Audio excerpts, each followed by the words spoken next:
Hey, and welcome to another video. This one is going to be a little bit different. This is a pot that I actually messed up on, trying to rescue. Something was in my clay, had to get it out. I'm centering this, and one of the mistakes I made with this one, I originally had two different sets of clay. It's the same clay, but one of them had been left out a little bit longer, so it was a little bit drier, and I tried to wedge them.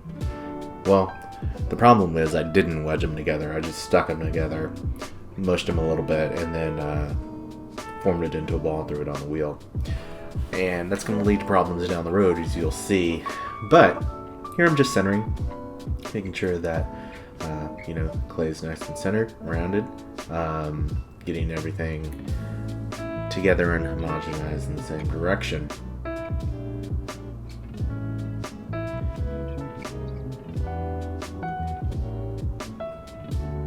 And this amount of clay that I'm throwing is very, very small.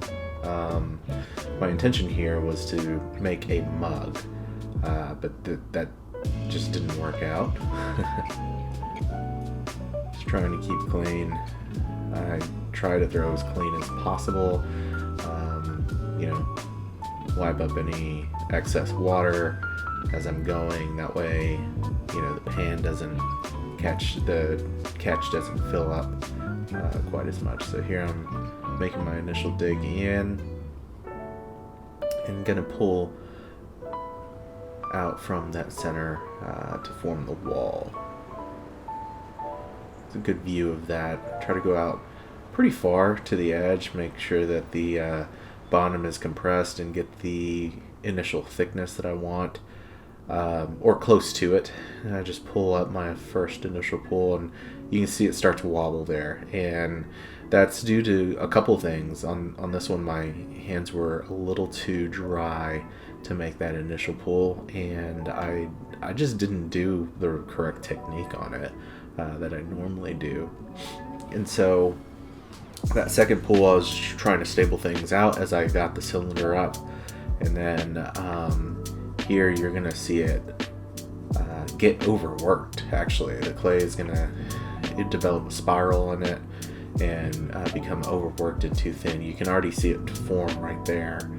And as I get to about this spot right here, it's going to kind of pull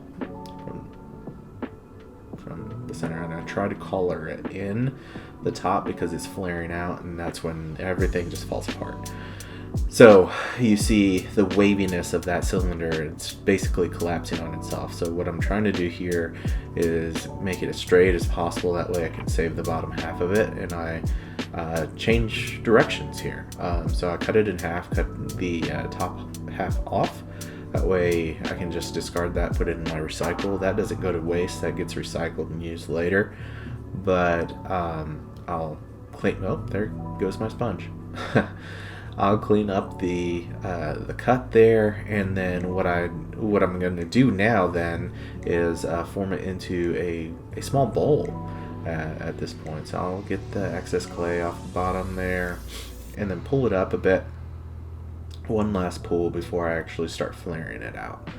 Okay, so get it nice and as tall as possible and as thin as I feel comfortable with before I actually flare it out. Now, I say feel comfortable with because as you flare out a bowl like this on the walls, you get thinner as you flare that wall out, because it just has more space to take up, and so the clay has to thin out a bit. And so this is me making that initial angle out, and I'll come back here in a little bit and clean things up. So you see it still has a little bit of a wobble in it, and that's because of that, well, both technique and clay mixture not being quite where I wanted it. So I'll take my rubber rib and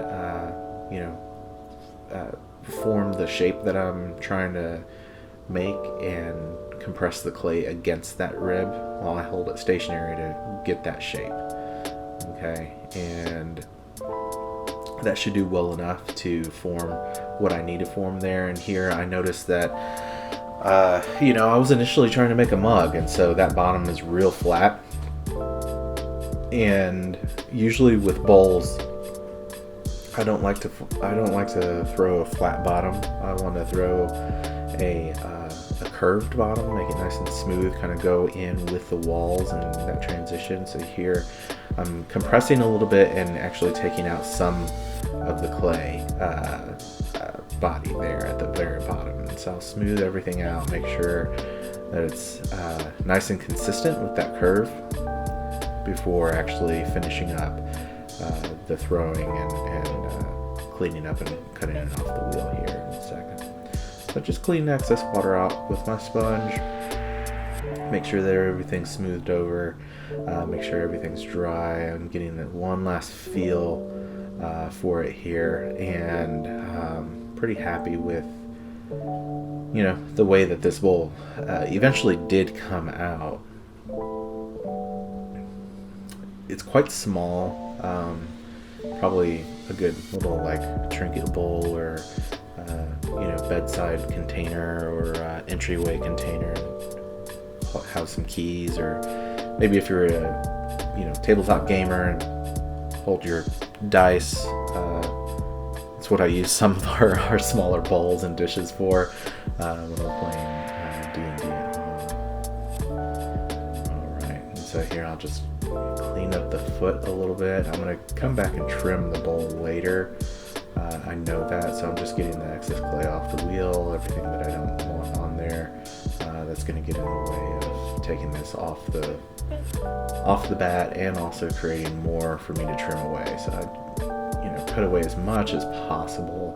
That way the trimming process is a lot easier down the road.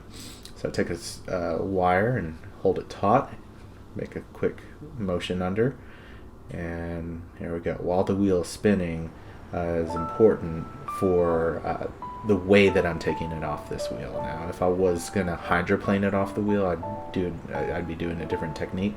But here, you cup the bowl very, very gently. You can see it's deforming in my hands there. It's so very thin. And usually with rounded things like that that are so thin, if you not so gently put them on to a wear board, they'll snap back in place because the clay wants to hold its shape. But this one didn't quite do that. It's well worn. I'm just cleaning up, getting ready for the next throw.